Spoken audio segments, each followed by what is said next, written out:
This is Larry Henares making your day with the second and last part of Neil H. Cruz's article entitled Unforgettable Holy Week. And we continue to quote and to conclude. Well, the wife of my friend laughed.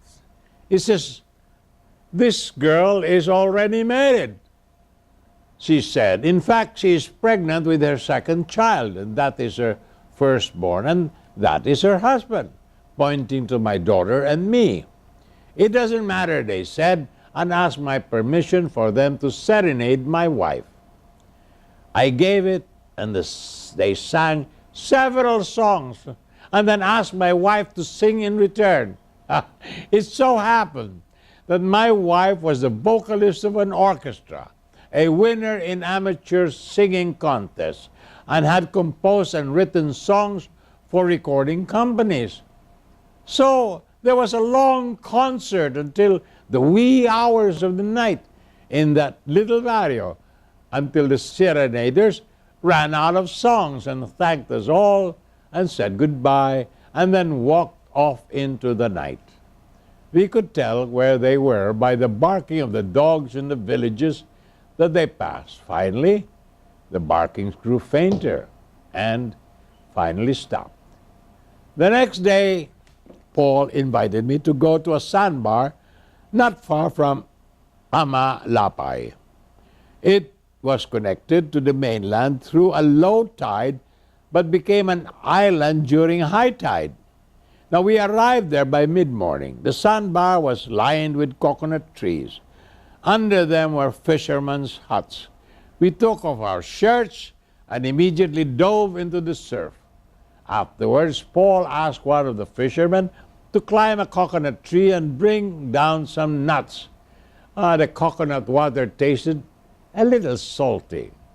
More about this after these messages.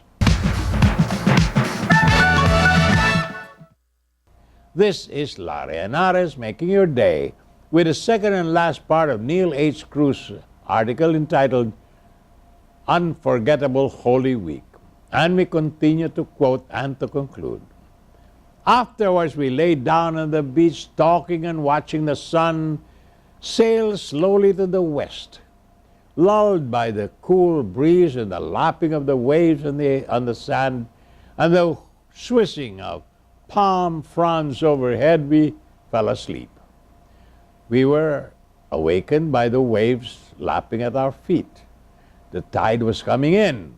We moved higher up on the beach and went back to sleep. When we woke up again, the sun had set and the moon had come out. Out in the distance, we could see the bobbing lights of the fishermen in their boats. The high tide was now in full force. We were cut off from the mainland. We spent the night on the beach, now and then waking up to see the bobbing lights of the fishermen out at sea. In the morning, we bought some of the fish the fishermen had brought in.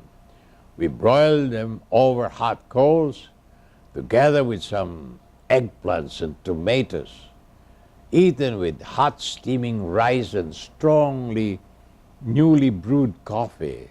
It was one of the finest breakfasts I had ever had.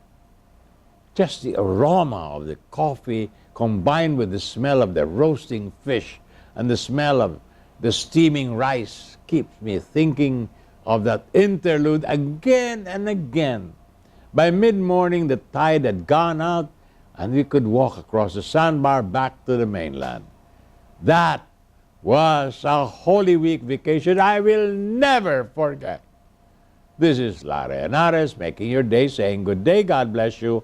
Thank you very much for being with us. Till next time, hasta la bye-bye.